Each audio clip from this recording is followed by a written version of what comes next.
Hello बच्चों and welcome to study with unique. फिर से एक बार स्वागत है आपका लेक्चर 5 में। तो देखिए बच्चों, लेक्चर 5 जो है हमारा ग्रेविटेशन चैप्टर का चालू है फिलहाल 10th स्टैंडर्ड चैप्टर 1 साइंस 1, ठीक है। तो उसका जो 5th लेक्चर है उसमें हम आज सीखेंगे ग्रेविटेशनल पोटेंशियल एनर्जी। पिछले लेक्चर में बच्चों हमने ये दो न्यूमेरिकल्स कवर किए थे, ठीक है, और उसी के साथ हमने लिया था हमारा फ्री फॉल क्या होता है और फ्री फॉल वैक्यूम वगैरह क्या कंडीशन है उसकी और किस तरीके से फ्री फॉल वर्क करता है, प्लस जी माइनस जी क्या होता है, ये सारी बातें मैंने आपको बता दी है। तो अगर आपने नहीं देखा है लेक्चर 04 तो प्लीज उसे जाके देखिए, ठीक है। तो यहाँ हम लेक्चर 05 के बारे में बात करेंगे जो कि लेक्चर 5 है, ग्रेविटेशनल पोटेंशियल एनर्जी। अब what is gravitational potential energy बच्चों? What is potential energy? पहले तो मैं पूछना चाहूंगा पीई यानी पोटेंशियल एनर्जी यानी क्या। अब आपको पता होगा कि पोटेंशियल एनर्जी यानी क्या, बहुत से बच्चों को पता होगा, मुझे पता है क्योंकि पिछले साल आपने पढ़ा है। तो बच्चों potential energy is nothing but mgh, mass into gravity into height. अब देखो मैं बताता हूँ, एक चिंटू है एक बंटी है। बंटी ने एक 5 किलो का गोला फेंका नीचे और चिंटू ने एक 10 किलो का गोला फेंका नीचे, और नीचे दो कार खड़ी है जो एक ही कंपनी की है, एक ही स्ट्रक्चर की है। तो क्या 5 किलो का गोला ज्यादा कार को डैमेज करेगा, मतलब 3 किलो का या 10 किलो का डैमेज करेगा? आप बोलोगे सर 10 किलो का, ऐसा क्यों बेटा, जबकि हाइट तो सेम थी? क्योंकि सर मास ज्यादा था, मास। अब मास ज्यादा है इसलिए क्या होगा, पोटेंशियल एनर्जी बढ़ जाएगी। क्लियर? जैसे अगर आप एक सिंपल सी लॉजिक लो, आपके घर पे आपका घर और आपके बाजू वाले का घर सेम हाइट का है, दोनों का 2 मंजिला एक घर है, मतलब 2 मंजिला इमारत है दोनों की। दोनों के छत पे जो टंकियां है सिंटेक्स की, जो टाकी होती है, टंकी होती है हमारे यहाँ, एक की 1000 लीटर की है बच्चों और एक की 2000 लीटर की है। और पाइपलाइन का जो साइज है वो सेम है, पाइपलाइन का साइज बहुत मेन है, ठीक है। पाइपलाइन का जो साइज है जो नीचे आता है, ठीक है, वो सेम है। डायमीटर बोल रहा हूँ उस पाइप का, अंदर का डायमीटर होता है ना पाइप को, ऐसे वो सेम है। मैं कॉम्प्लेक्स एग्जांपल दे रहा हूँ थोड़ा, लेकिन समझ लो। और नीचे तक वो पाइप सेम डिस्टेंस कवर कर रहा है दोनों के घर में। तो अगर हमने यहाँ भी टंकी का नल खोला और वहां भी खोला, मतलब जहां 1000 लीटर की टंकी है और 2000 लीटर की टंकी है, तो याद रखना कि 2000 लीटर वाले टंकी में फोर्स ज्यादा होगा क्योंकि वहां पोटेंशियल एनर्जी ज्यादा होगी, क्योंकि वहां मास बढ़ गया, ऊपर का प्रेशर बढ़ गया बेस पे पानी के। लेकिन यहाँ 1000 लीटर वाले में प्रेशर कम गिरेगा, समझ रहे हो? क्यों? क्योंकि यहाँ पानी का मास कम है, वहां पानी का मास ज्यादा है, ठीक है। इसके लिए भी कुछ कंडीशंस है, लेकिन हमने कंडीशन पकड़ी है कि जो पानी का जो टाकी का बेस है वो सेम है, सिर्फ हाइट में बढ़ोतरी हो रही है। मतलब 1000 वाली अगर इतने हाइट की तो 2000 वाली उसके डबल। समझ गए? क्लियर है? चलो, तो यहाँ ये एग्जाम्पल थोड़ा कॉम्प्लेक्स था, लेकिन समझ लेना इसको समझ लेंगे तो फील आ जाएगा आपको पूरा, ठीक है। पोटेंशियल एनर्जी का फील आपको आ चुका है। आप देखो, can you use the above formula mgh इस्तेमाल कर सकते हैं, बराबर, बिल्कुल, ठीक है। On the ground it is zero, बराबर, ग्राउंड पे, जमीन पे तो जीरो होता है ना पोटेंशियल एनर्जी, ठीक है। अब देखो, for an object at infinite distance from the earth the value of g is zero and earth gravitational force does not act on the object. मतलब बहुत दूर जो ऑब्जेक्ट होती है अर्थ से, उस पे अर्थ की ग्रेविटी जीरो होती है। So it is more appropriate to assume the potential energy to be zero, बराबर। बहुत दूर ऑब्जेक्ट जो है उस पे तो पोटेंशियल ग्रेविटेशनल एनर्जी अर्थ लगा ही नहीं सकती, इसलिए वहां जो ऑब्जेक्ट है वो जितना दूर है वहां पे इनफाइनाइट डिस्टेंस पे जो ग्रेविटेशनल एनर्जी है, मतलब पोटेंशियल एनर्जी उस ऑब्जेक्ट की, वो जीरो है क्योंकि खींच ही नहीं सकती अर्थ उसे, ठीक है। When an object is at the height h from the earth surface it's potential energy gmm upon r plus h। अब ये कैसे हुआ सुनो, टेंशन ना लो, सुन लो पहले, ठीक है। ये क्या है, ठीक है, m and r are the mass and radius of earth. देखो ये अर्थ है, ठीक है, यहाँ बीच में अर्थ का सेंटर है, ठीक है, और यहाँ से यहाँ तक का डिस्टेंस मैंने बोल दिया r है, क्या है r, और यह है सरफेस। सरफेस से कोई ऑब्जेक्ट है, ठीक है, h डिस्टेंस पे, कितने डिस्टेंस पे, h, तो इसे नीचे खींचा जा रहा है। एक्चुअली ग्रेविटेशनल एनर्जी जो है वो इसे नीचे खींच रही है, इसलिए इसमें पोटेंशियल एनर्जी, बराबर। तो देखो यहाँ PE is equal to mgh होता है, क्या होता है, mgh, ठीक है, क्लियर है। तो अब देखो यहाँ क्या बोला है, gmm upon r plus h। अब देखो, when the object is at a height h from the surface of the earth is potential energy gmm upon r plus h। तो देखो, ये देखो g की वैल्यू क्या होगी बेटा, g की वैल्यू हमने ऑलरेडी देख रखी है, क्या देखी है, याद है आपको? क्लियर हो गया? समझ रहे हो क्या क्या है जी की वैल्यू? देखो आपको बता देता, एक बार इसमें मेरे पास है ऑलरेडी स्लाइड्स, हमने पिछले लेक्चर में भी देखी थी, लेकिन देख लो बेटा। देखो जी की वैल्यू क्या है, Gm/r²। ये हमने कौन से लेक्चर में देखा था? लेक्चर 3 में देखा था शायद। Gm/r का स्क्वायर याद है आपको? जी की वैल्यू मैंने आपको पूरी निकाल के बताई है, ठीक है, याद रखना ये चीज, ठीक है। तो यहाँ Gm/r का स्क्वायर, लेकिन यहाँ r+h हो गया। देखो जो रेडियस है वो क्या हो गया? r+h, क्योंकि देखो ये जो है ये रेडियस अर्थ का सेंटर से डिस्टेंस और उसके ऊपर सरफेस से उस ऑब्जेक्ट का डिस्टेंस, ये दोनों चीजें मायने लगी है। इसीलिए टोटल डिस्टेंस क्या हो गया? अर्थ का डिस्टेंस उसके सेंटर से जो रेडियस है वो प्लस सरफेस से उस ऑब्जेक्ट का distance is equal to total distance which is r+h। समझ गए? तो Gmm/r+h, ठीक है। ये बोल सकते हैं आप पोटेंशियल एनर्जी। आ गया ध्यान में? क्लियर हो गया, ठीक है। ये r+h कैसे आया समझ गए? क्लियर है यहाँ तक? कोई इश्यू? ये G यानी यूनिवर्सल ग्रेविटेशनल कांस्टेंट, m यानी mass of the earth, m यानी मास ऑफ द ऑब्जेक्ट, ये वाला m यानी मास ऑफ द ऑब्जेक्ट और बड़ा वाला m यानी मास ऑफ द अर्थ। समझ गए? क्लियर है? r यानी radius of the earth, h यानी distance of the object from the surface of the earth. Clear है यहाँ तक? कोई इश्यू नहीं? ठीक है, चलो। तो एस्केप वेलोसिटी आपको अभी पता देता मैं। पोटेंशियल एनर्जी क्लियर हो गया यहाँ पे? बहुत दूर हो तो पोटेंशियल एनर्जी क्या हो जाती बच्चों? 0 हो जाती, ठीक है। यहाँ पे मैं आपको पढ़ाऊंगा एस्केप वेलोसिटी, ठीक है। तो व्हाट इज एस्केप वेलोसिटी? अब एस्केप वेलोसिटी सुन लो बेटा, एस्केप वेलोसिटी। अब एस्केप यानी भागना, पता तो होगा आपको इसका मीनिंग। अब एस्केप वेलोसिटी का मीनिंग होता है भागना, सीधी सीधी बात है, भागने की वेलोसिटी किसी भी चीज की, भागना। अब किसे छोड़ के भागना? पृथ्वी को। पृथ्वी यानी अर्थ, अरे अर्थ में हिंदी में लिख रहा, अर्थ, किसे? अर्थ को। अब देखो अर्थ पे जो वेलोसिटी है, जो मिनिमम वेलोसिटी है जिसपे कोई चीज भाग सकती है वो है 11.2 मीटर, सॉरी मीटर नहीं, किलोमीटर पर सेकंड। इतनी वेलोसिटी अगर आप अचीव कर लो तो आप भी पृथ्वी के बाहर जा सकते हैं, पर शर्त ये है कि आपकी बॉडी इतनी स्ट्रांग होनी चाहिए कि अर्थ के जो एटमॉस्फेयर का फ्रिक्शन है वो सहन कर सके, ठीक है, सहन कर सके। वरना वहाँ इतनी आपकी टेम्परेचर बढ़ जाएगा जाते जाते फ्रिक्शन के कारण कि वही आप धुआं इवापोरेट पार्टिकल्स में पूरी आपकी बॉडी निकल जाएगी। याद रखना, ठीक है। इसीलिए जो कॉमेट्स होते हैं बच्चों, कॉमेट्स जिसे हम धूमकेतु बोलते हैं, एस्ट्रॉइड बोल दो आप, तो जो भी या पत्थर बोलो जो आसमान से आ रहा, तो वो अवकाश यानी स्पेस से जो पत्थर आता है या कोई कॉमेट एस्ट्रॉइड जो भी टूटता तारा जो भी आप बोलो, वो इसीलिए चमकता है क्योंकि फ्रिक्शन के कारण एटमॉस्फेयर के साथ वो लाल रंग का हो जाता है, उसका टेम्परेचर बढ़ता है और धीरे धीरे उसका टेम्परेचर बढ़ते बढ़ते इतना ज्यादा बढ़ जाता है कि वो दूर से चमकने लग जाता है, ठीक है। और हमें लगता है तारा टूट रहा है और वो जमीन पे क्यों नहीं गिरता? बहुत बार वो जमीन पे नहीं गिरता है, क्यों?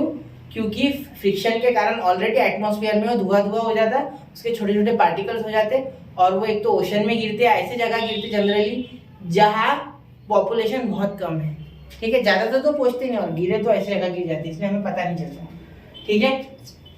चलो आगे देखते हैं। We have seen that when a ball is thrown upward, ऊपर जब फेंकते हैं तो वेलोसिटी कम होता है ड्यू टू नेगेटिव एक्सेलरेशन, मतलब रिटार्डेशन बोलते हैं उसे, ठीक है। और नीचे आते समय वेलोसिटी बढ़ जाती है, ठीक है। इसलिए हम लगा सकते हैं v² = u² + 2s। The final velocity of the ball is 0, बराबर 0 है और a - g है, बराबर बिल्कुल। तो s = -u²/2g, बराबर, ये भी क्लियर है, ठीक है। Maximum height of the ball s = -u²/2g, ये भी सही है ना, क्योंकि g तो माइनस है ना ऊपर जाते समय, ठीक है। तो मैंने क्या किया, ये प्लस वाले को इधर लेके आ गए ये लोग, ठीक है, और ये s को यही रखा, तो ये u² इधर आ गया तो माइनस, ठीक है, और ये -2g नीचे आ गया। क्लियर? आ गया ध्यान में? आपको समझाना कुछ कि नहीं समझा? देखो क्या किया, कुछ भी नहीं, ये देखो ये u² है, ठीक है, इसे यही रहने दिया और ये पूरी क्वांटिटी, ठीक है, ये u² है। आएगा ध्यान में, देखो ये u² जो है आपने s निकालना है तो u² को इस साइड लेके आए तो -u², ठीक है, समझ गए। प्लस का क्या हो गया? माइनस, और ये g 2g आ गया तो 2g को माइनस क्यों लगाया? क्योंकि क्या था यहाँ बच्चों, ग्रेविटी क्या थी, ऊपर जाते समय नेगेटिव थी, ग्रेविटेशन एक्सेलरेशन नेगेटिव था क्योंकि वेलोसिटी कम हो रही थी, याद रखना, ठीक है। Thus higher the initial velocity, the larger is the height reached by the ball। मतलब जितनी इनिशियल वेलोसिटी ज्यादा होगी, बराबर, जितना बॉल ज्यादा तेजी से होगी उतना ऊपर जाएगा।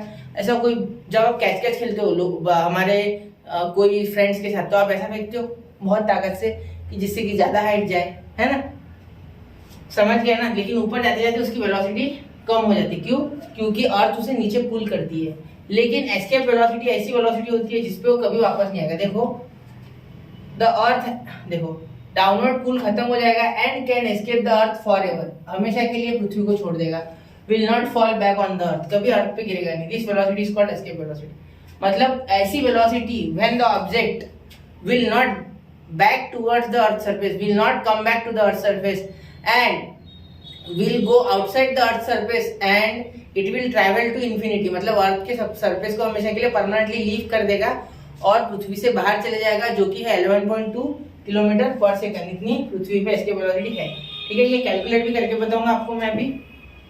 N object going vertically upward, देखो an object going vertically upward from the surface of the earth having an initial velocity equal to the escape velocity escapes the gravitational force of the earth। बराबर, escape velocity निकालनी है। the force of gravity being inversely proportional to the square of the distance, ये तो आपको पता ही है। मतलब ये F is inversely proportional to r square या d square, अब जो भी बोलो डिस्टेंस वगैरह। ठीक है, this means that the object of to be free from the gravity of earth, it has to reach infinite distance from the earth, that is object will come to rest at infinite distance and will stay there। वो अर्थ को एक बार छोड़ के चलेगी कि बहुत दूर चली जाएगी अर्थ से। सीधी सी बात है ना, क्योंकि अर्थ की ग्रेविटी उस पर नहीं लग रही है, लेकिन अर्थ की ग्रेविटी बहुत दूर तक काम करती है। आपने कल देखा था ना 35,000 कुछ तो भी किलोमीटर। अब कितना कुछ तो भी आप कमेंट में बताओ। चलो आगे देखते हैं। काइनेटिक एनर्जी का फॉर्मूला सबको पता है, हाफ एम वी स्क्वायर। इसका प्रूफ हमने 9th स्टैंडर्ड में देखा था। ठीक है, potential energy G M M upon R. ठीक है, ये भी हमने अभी देखा। अब r प्लस एच क्यों नहीं लिया यहाँ? ठीक है, तो डायरेक्टली हमने r ले लिया, पूरा डिस्टेंस r ले लिया हम इस बार। ठीक है, तो ये r को एडजस्ट कैसे करेंगे आपको आगे बताता हूँ। Total energy E1 kinetic energy plus potential energy. Total energy यानी काइनेटिक प्लस पोटेंशियल, क्योंकि energy can not be destroyed not be created, energy can be transferred from one form to the another form. Potential energy बच्चों kinetic energy में बनती है, kinetic energy potential energy में बनती है। Total energy constant रहती है। टोटल एनर्जी कभी भी चेंज नहीं होती एक आधे सिस्टम की। अगर वो काइनेटिक एनर्जी से पोटेंशियल में ट्रांसफर हो रही तो बात अलग है, पोटेंशियल से काइनेटिक होगी तो बात अलग है। लेकिन वो कभी भी एनर्जी को हम ना बना सकते ना खत्म कर सकते। ठीक है, एक्चुअली ये है कंजर्वेशन ऑफ एनर्जी। ठीक है, law of conservation of energy. तो यहाँ देखो half M V square minus G M M upon R. ठीक है, काइनेटिक एनर्जी 0 इनफाइनाइट डिस्टेंस पे। सही है सर, काइनेटिक एनर्जी 0 बराबर, क्योंकि रुक जाएगा वहां जाके, इनफाइनाइट डिस्टेंस पे रुकेगा। और ये minus G M M upon infinity, तो इन्फिनिटी से किसी को डिवाइड करो तो आंसर 0 आता है। क्योंकि आर डिस्टेंस तो पता ही नहीं हमें उस चीज का कितना है। अर्थ से वो डिस्टेंस कैसे हो सकता है? इनफाइनाइट, तो 0। तो total energy E2 is equal to kinetic energy potential energy is equal to 0। क्योंकि वहां जाके कोई एनर्जी क्यों नहीं लगेगा? वहां कोई पुल नहीं कर रहा है उसे। कोई भी चीज अगर पुल नहीं कर रही, उसमें फोर्स नहीं लग रहा है, तो एनर्जी कैसे होगी? समझ रहे हैं ना? फोर्स के कारण ही एनर्जी बनेगी, क्योंकि फोर्स के कारण ही ये वेलोसिटी आएगी। वेलोसिटी नहीं आएगी तो कहां से एनर्जी आएगी? चलो आगे। From the principle of conservation of energy. ठीक है, from the principle of conservation of energy. मैं वहां वैसे अभी फिलहाल काइनेटिक एनर्जी की बात कर रहा था। ठीक है, उसमें वेलोसिटी इंपॉर्टेंट होती है, मोशन के कारण ही आती है वो काइनेटिक एनर्जी। ठीक है, पता होगा ना आपको kinetic energy, the energy which is possessed by an object due to a particular motion. ठीक है, अब देखो E1 is equal to 80 E2। अभी आपको बोला था ना कंजर्वेशन ऑफ एनर्जी। ठीक है, E1 is equal to E2, दोनों एनर्जी सेम है। ठीक है, energy can not be destroyed not be created, इसीलिए हमने ये अभी E1 की वैल्यू पीछे ही बनाई। ठीक है, आप देख सकते, देखो ये देखो E1 कहाँ गया, ये देखो E1, रिपीट क्यों नहीं रहा? ये देखो E1 और ये देखो E2 0, तो ये हमने ले ली। ठीक है, अब देखो ये 0, तो यहाँ क्या हो गया? M V square E S C minus G M M upon R, ये उस साइड चले गए। ठीक है, ये 2 ऊपर चले गए। ठीक है, और ये m जो है, ये m और m दोनों साइड कट गया। ठीक है, तो अब एस्केप वेलोसिटी हमने अंडर रूट ले ली, क्योंकि वेलोसिटी तो एस्केप थी ना। देखो ये एम वी स्क्वायर में ये वेलोसिटी जो थी एस्केप वेलोसिटी थी, क्योंकि वो चीज पृथ्वी को छोड़ने वाली थी। ठीक है, तो ये एस्केप कितना आ गया? Under root 2 G M upon R square. ठीक है, समझ गए ना? आगे ध्यान में, पूरा क्लियर है? ठीक है, अब देखो ये जी एम अपॉन आर को 2 जी आर कैसे लिखा, इसके पीछे का राज सुन लो। 2 जी एम है ना, तो ऊपर नीचे आर से मल्टीप्लाई कर दो, तो यहाँ हो जाएगा आर से मल्टीप्लाई करोगे तो यहाँ जी एम और ये आर स्क्वायर हो जाएगा। तो जी एम आर स्क्वायर क्या होता है बच्चों? ग्रेविटेशन का जी मतलब √2 जी और एक आर आ गया, ये एक्स्ट्रा कार बच गया था जो मैं अभी ये देखो यही समझा गया। देखो 2gm अपॉन आर ऑलरेडी था और एक आर हमने लिया, देखो ये आर हमने ऊपर नीचे लिया जिससे कि हम यहाँ r² ला पाए और यहाँ gm तो था ही, तो gm अपॉन r² g हो गया जो कि यहाँ g जाके बैठ गया, ठीक है, इसकी जगह पे, इतने की जगह पे, और यहाँ ये r चिपक गया पीछे से, ठीक है, सॉरी ये नहीं, ये ऊपर का, ये नहीं, ये तो इसके साथ चिपक गया, तो √2 g r, ठीक है। g की वैल्यू हमें पता है 9.8, r की वैल्यू हमें पता है 6.4 × 10⁻⁶, ठीक है, आगे ध्यान में।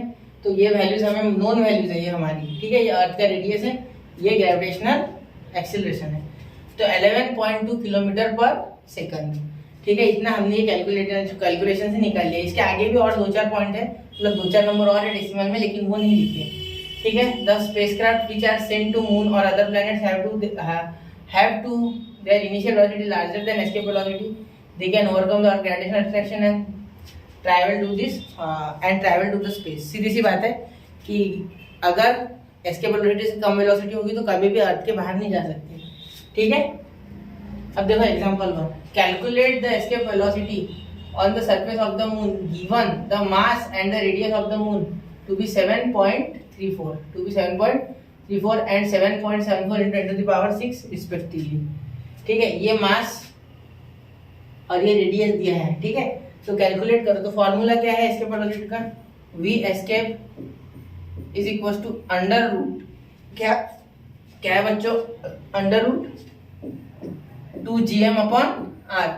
आप ये भी लगा सकते, लेकिन यहाँ ग्रेविटेशनल एक्सेलरेशन ने दिया था, इसकी हमें दिया था, मास दिया था और रेडियस दिया था, इसलिए हमने ये वाला लगाया। अगर इसका ग्रेविटेशनल एक्सेलरेशन देते तो डायरेक्टली ये 2gr वाला लगा देते।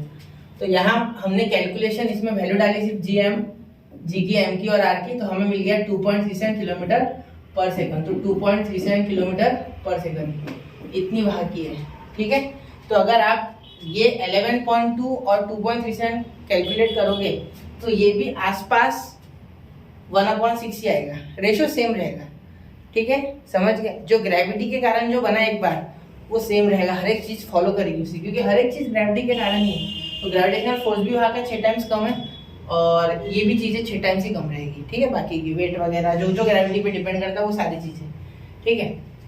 इसके वेलोसिटी मून पे कितनी है, 2.37 किलोमीटर पर सेकंड। याद रखना ये चीज ऐसी है कि 2.37 किलोमीटर पर सेकंड यानी एक्चुअली ये मून के सरफेस से हमें लॉन्च करने के लिए जो स्पीड चाहिए मून का ऑर्बिट तोड़ने के लिए, उसे बोला गया है। क्योंकि मून ने बांधी हुई बेड़ी अगर तोड़नी है तो 2.37 और अर्थ ने बांधी हुई बेड़ी अगर तोड़नी है तो 11.2 किलोमीटर पर सेकंड, ठीक है। अब वेटलेस इन स्पेस क्या होता है बेटा, what is weightless in space. अब एक्चुअली हम स्पेस में फ्लोट करते हैं, ठीक है। आपको लग रहा होगा कि स्पेस में लोग उड़ते हैं, उड़ते नहीं, वो फ्लोट करते हैं, ठीक है। Why does this happen, though the spacecraft is height from the earth की ग्रेविटेशनल एनर्जी फिर भी उस पर रहती है। In a space station is not zero, actually zero होती नहीं है, अर्थ की ग्रेविटी उस पर अब भी लग रही है। In the space station the value of g is not 11, only 11% less than its value on the surface of the earth. मतलब 9.8, ठीक है, 9.81 बोल दो, 9.81 या 9.8 इंटू 11/100 और टोटल 9.8 में से इतना माइनस करो, इतनी बाहर रहती है, मतलब 11% ही सिर्फ लेस होती है, ठीक है। आपको लगता होगा बहुत कम होती है, नहीं 11% ही लेस होती है, इज ओनली 11% लेस, मतलब यहाँ से 11% ही कम होती है, क्योंकि स्पेस स्टेशन बहुत ज्यादा दूर नहीं होता है, ठीक है। 10 बहुत ज्यादा मतलब यहाँ से दूरी है हाइट के लिए, मैं बता रहा हूँ ऑर्बिट के हिसाब से, low earth orbit, high earth orbit, medium earth orbit, ये हम लास्ट चैप्टर में पढ़ेंगे, ठीक है। तब आपको इन चीजों के बारे में पता चलेगा। वैसे मैंने एक शॉर्ट बनाई हुई है इस पे, अगर आप टाइप कर दो कि लो अर्थ, हाई अर्थ और medium earth orbit unique study with unique, तो आपको मिल जाएगी वो शॉर्ट, ठीक है। The height of the spacecraft is not the reason for the weightlessness, इससे कोई लेन देन नहीं है, क्योंकि हमने पढ़ा है कि बहुत दूर तक अर्थ की ग्रेविटी काम करती है मैग्नेटिक फील्ड की तरह, ठीक है। Their weightlessness is called by their being in the state of free fall, ठीक है, वो फ्री फॉल के कारण ही हमें वेटलेसनेस लगती है। दो the spacecraft is not falling under because of velocity, मैंने आपको बताया था कि वेलोसिटी होने के कारण ही स्पेसक्राफ्ट नहीं गिरता है, आर्टिफिशियल सैटेलाइट नहीं गिरते हैं, और हमारा जो मून होता है वो भी नहीं गिरते हैं, और अर्थ वगैरह भी सन के बाजू में उनके वेलोसिटी के कारण ही घूम रहे हैं। अगर वेलोसिटी 0 हो जाए तो सन उन्हें खींच ले अंदर, क्योंकि सेंट्रीपिटल फोर्स ये पढ़ा है हमने कंसेप्ट, क्लियर है आपको? ये नहीं पढ़ा है लेक्चर 01 देखिए, ठीक है। चलो आगे। As the velocity of the free fall does not depend on the properties of the object, the velocity of free fall is same for spacecraft. spacecraft के लिए भी वो सेम है, सबके लिए वो सेम है, वो प्रॉपर्टी पे डिपेंड नहीं करता है, ठीक है। अब आगे देखो, यहाँ से पढ़ के आपको समझाने के पीछे का मकसद ये है कि कोई भी चीज छूटे ना मुझसे, ठीक है। Thus if the traveler release an object from her hand, हर या लड़की बोला है, लड़की के हाथ से अगर छूट गई कोई चीज, ठीक है, it will remain stationary with respect to her and will appear to be weightless। मतलब वो उसके लिए स्टेशनरी है, हमारे लिए नहीं। वो स्पेसक्राफ्ट के साथ घूम रही है, जैसे आप बाहर हो। इसके लिए कंसेप्ट है बच्चों, inertial frame of reference, non inertial frame of reference. ये भी आप 11th में पढ़ोगे, सॉरी अभी नहीं बता सकता, लेकिन इतना समझ लो कि जैसे आप बस में एक लड़का खड़ा है, आप बस के बाहर खड़े हो, अगर वो बस के अंदर 10 किलोमीटर पर आवर की स्पीड से आगे जा रहा है, तो आपके लिए उसकी जो स्पीड है वो हो गई 60 किलोमीटर पर सेकंड, क्योंकि बस की खुद की 50 है और उसकी 10, वो आगे 10, तो आपके लिए है, लेकिन उसके लिए वो 10 ही है, उसे नहीं पता ना, क्योंकि उसके लिए तो बस स्टेशनरी है, लेकिन एक्चुअली आप सही हो, वो सही नहीं है। अब इसके लिए मैं आपको इनर्शियल फ्रेम ऑफ रेफरेंस या non inertial frame of reference ये 11th में पढ़ाऊंगा, तब तक के लिए बने रहिए स्टडी विद यूनिक पर। If a traveller releases an object from her hand, मतलब उसके लिए वो स्टेशनरी है, लेकिन हमें दिख रहा है कि स्पेस स्टेशन घूम रहा है, ऐसे ऐसे ऐसे ऐसे ऐसे ऐसे घूम रहा है, ठीक है, हमारे लिए घूम रहा है, उसे नहीं पता घूम रहा है, उसे लग रहा है कि वो एक ही जगह पे है। समझ रहे हो क्या?